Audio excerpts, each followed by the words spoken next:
না না, ঠিকভাবে জলটাকে টানা হচ্ছে না। ঘরের কোনো কাজ না করলে এই হয়। দেখ দেখ রেঞ্জ কি সুন্দর জলগুলোকে টানছে। রাঙা দাদু, আমি আমি আমি ঠিক করতে পারছি। বল্টু, হচ্ছে না হচ্ছে না। দাঁড়া দাঁড়া, আমি দেখিয়ে দিচ্ছি, দাঁড়া। আমি ভাবতেই পারছি না দাদু যে আপনারা এইভাবে আমাদের পাশে এসে দাঁড়াবেন। মানুষ মানুষের পাশে দাঁড়াবে না তো কারা দাঁড়াবে? শুনে নিয়েছো মুড়িলাল? আমার নাতিদের মুখে কথা আটকে আছে, জিজ্ঞেস করলেই উত্তর পাবে। লাল, ছাদটাকে এবার জল ছাদ করে নাও। দাদু এবার আপনি বলুন, আমরা অনেকবার বলেছি, বলে বলে মুখে একবারে ফেনা উঠে গেছে। আমি জল ছাদ করে নেবো, কিন্তু ভাবতে গিয়ে ভয় লাগে। কেন ভয় লাগে কেন? দেখছেন তো ওইসব ধান্দা আমরা ছেড়ে দিচ্ছি। এখন এটাই আমাদের রুটি রুটি। ব্যবসা বন্ধ থাকলে খাবো কি আর খাওয়াবো কি? সত্যি একটা বড় কথা বলছি, আমাদের এইভাবেই চলতে হবে। আচ্ছা, অন্য কোনো জায়গায় রান্নার কাজ করতে পারে না? কথাটা মন্দ বলিসনি চিন্টু। কর্মকর্তা আঙ্কেলের কাছে কথাটা তুলতে হবে। ঠিক আছে, আমি আজকেই কথা বলবো। একটা কথা বলছি শোন, তোরা ঘরটাকে ভেঙে দোতলা কর। নিচের তলায় রান্না বান্না করবি আর ওপরের তলায় থাকবি। জায়গাটা বেশ বড় আছে, গুছিয়ে প্ল্যান করে কাজ করলে ভালো হবে। আমরা এসে গেছি তুই ভাই। আরে একদম থাকতে পারলাম না রে, এই সমাজ সেবার গন্ধটা এখানে এখানে আমাদের ঝুর করে কিনে নিয়ে এলো রে। তোমাকে আমি হাড়ে হাড়ে চিনি বাপু।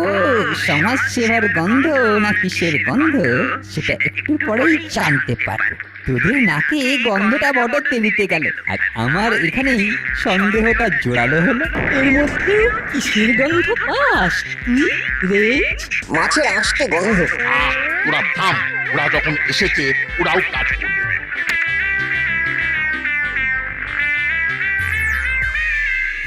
আহা আহা মুড়িলাল, তোমাদের দেখে আমার খুব খুব কষ্ট হচ্ছে। কবে থেকে বলেছিলাম যে মুড়িলাল ঘরটাকে ভেঙে ছাদটাকে সারাও। আমিও তো তাই বলছিলাম যে এই টিনের ছাদ সরিয়ে পাকাপাকি ভাবে ছাদ করে নাও আর ঘরটাকে দোতলা করে নাও। শুধু দোতলা? আমি তো ভাবছি এখানে চারতলার একটা ফ্ল্যাট বাড়ি করে দেব। আমাদের তো কনস্ট্রাকশন কোম্পানি আছে। অস্তো মিত্র ক্রিয়েশন আমরা প্রমোটিং করি। যা ভেবেছি তাই, আন্টি আর দাদু চলে এসেছে। তোরা হাঁ করে কথা শুনছিস কেন? জলগুলোকে বার কর, এখনো অনেক কাজ বাকি। বাইরে গিয়ে আমাদের ছাদের ফুটোটাকে বোঝাতে হবে। ঘরে পলিথিনের চাদর আছে কিংবা মোটা প্লাস্টিক? আছে আর করছি। তাহলে কবে থেকে মাঠে নামছি? দাদু ও হঠাৎ করে মুড়িলাল কাকারা মাঠে নামতে যাবে কেন? দারু বলার ফুটবল খেলা শেখাবে। এই কাজী বিচ্ছু, বড়দের সাথে কিরকম ভাবে কথা বলতে হয় সেটা জানিস না? আর রাঙাবাবু বিশাল নাতি করেছেন, যারা ঠিক মতো কথাই বলতে পারে না। ওটা আমার ব্যাপার, বুঝে নেব। তা আপনারই বা কিরকম আটকেন? দেখছেন ঘরে জল ঢুকে কিরকম ক্যারাবেলাস অবস্থা। আপনি এখন কবে থেকে এখানে প্রমোটিং করা যায় তার কথা ভাবছেন? করালি দাদুর ধোঁতা মুখ ভোঁতা হয়েছে। রাঙা দাদু, ওই তো চালা কাকা বড় একটা প্লাস্টিক নিয়ে এসেছে। না বল্টু চিমটি, তোরা এখানে জল বার করার কাজটা করে যা। আমি রেঞ্জ কাকাতুয়া আর জেলাকে নিয়ে বাইরে আছি। আরে তোদের মই আছে? আছে তো। বাইরে নিয়ে আয়।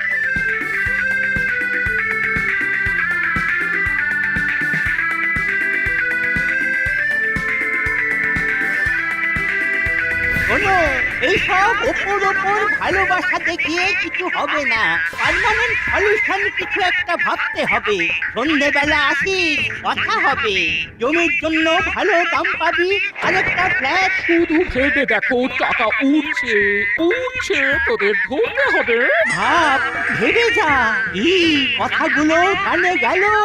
এখন ওই জল পড়ার শব্দ ছাড়া আর কোনো কিছুই কানে আসছে না। বৃষ্টি থামুক, তারপর না হয় তোর সাথে বসবো। এখন আমরা আসছি। তাহলে আমরা কি করব? ঘরে চল। হ্যাঁ হ্যাঁ, সেই ভালো চল বুঝলো, বাড়ি যাই। ভাগ্যিস তোমরা এসেছো, তাই এত তাড়াতাড়ি ঘরের জলগুলো সরে গেল। এবার ছাদের ফুটো বন্ধ হলে আমাদের 16 কলা পূর্ণ হবে। কাকাতুয়া, এই কোনাটা ওই বাঁশের সাথে বেঁধে দেবে। ব্যাস, এবার জলগুলো এই প্লাস্টিকের উপর পড়বে আর ঢালু দিয়ে জলটা পড়ে যাবে, জমবে না। চলা, এবার নেমে আয়। সত্যি বুদ্ধি আছে আপনার, একদম পয়েন্টে ধরেছেন। দাদু, এবার কি করবো? এখন খাবারের জন্য অপেক্ষা করতে হবে। বেশ চড়ুই ভাতি ফিলিংস হচ্ছে। রান্না বাবা এসে একদম জমিয়ে দেন। ছেলেমেয়েগুলোকে কি সুন্দর মোটিভেট করেন, ভাবাই যায় না। সব গোছানো হয়ে গেছে, চলুন এবার যাওয়া যাক। বৃষ্টিটাও এখনো পড়ছে না। আমি দাদাকে ফোন করে জানিয়ে দিয়েছি গাড়ি নিয়ে হাবিলদার ভাই এলো বলে। ওই তো দাদা এসে গেছে, চলুন খাবার দাবার নিয়ে যাওয়া যাক। তাতে আমাদের এই মুহূর্তে কাজ নেই। মহিলাদের ওই প্লটটা পেলে ওখানে বেশ কয়েকটা ফ্ল্যাট তৈরি করে বিক্রি করা যায়। যেমন করে হোক মহিলাকে রাজি করাতেই হবে মেসমশাই, রাজি করাতেই হবে। আমাকে একটু ভাবতে দাও, সব কাজটা এই রাঙা দাদু এসে গুবলেট করে দিল। আজ রাতে ওদের ডেরায় একবার যান, গিয়ে বেশ ভালো করে বোঝান। ঠিক আছে।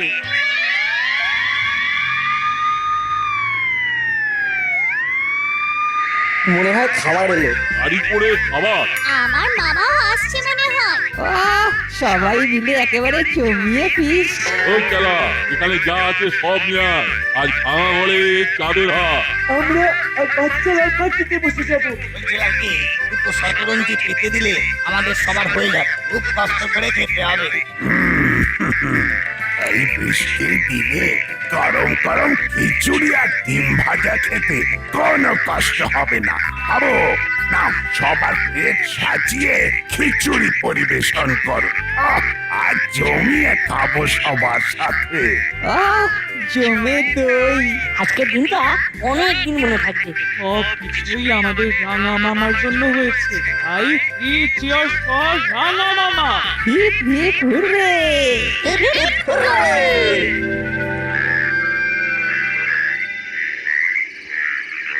তারপর কি ভাবলি মুড়িলাল? জমিটা তোদের অনেকখানি, ভালো দাম পাবি। না, ফ্ল্যাট বাড়ি করার কোনো ইচ্ছা নেই দাদু। দেখো ভাই, এইরকম সুযোগ তোমরা পাবে না। হাতে নগদ টাকা আর সাথে একটা ফ্ল্যাট। আমরা আমরা হোম ডেলিভারি বিজনেস করতে পারবো। আরে বোকা, তখন হোম ডেলিভারি করতে যাবি কেন? একটা দোকান কিনে নিবি, মুদিখানা করে নিবি, রাজার মতো থাকবি, মাথা উঁচু করে। না, আমাদের ফ্ল্যাটের প্রয়োজন নেই। আমরা ঘরটাকে দোতলা করে নেবো। দোতলায় আমরা থাকবো আর নিচের তলায় রান্না বান্না করবো, এটাই ভেবেছি। এটা কে তোদের মাথায় ঢুকিয়েছে? যত পচা আইডিয়া। দাদু, না না, এটা আমাদের খুব পছন্দের আইডিয়া। আমাদের জমি আমাদের থাকলো, আমাদের মাথার উপরে ছাদ হলো, আবার আমরা আমাদের হোম ডেলিভারি বিজনেসটাও করতে পারবো। এটাই তোমাদের শেষ কথা। হ্যাঁ, এটাই শেষ কথা।